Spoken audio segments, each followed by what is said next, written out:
আবারও অশান্ত হয়ে উঠছে পাহাড়। খাগড়াছড়ির দীঘিনালা ইউপিডিএফ ও জেএসএস এর মধ্যে গোলাগুলিতে 4 জন নিহত হয়েছেন।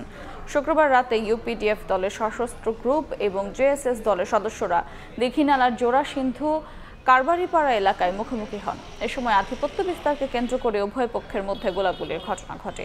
এতে অন্তত 4 জন গুলিবিদ্ধ হয়ে ঘটনাস্থলেই মারা যান। আহত হয় বেশ কয়েকজন। এ ঘটনায় এলাকায় উত্তেজনা বিরাজ করছে। পুলিশ বলছে আইন শৃঙ্খলা পরিস্থিতি নিয়ন্ত্রণে রয়েছে।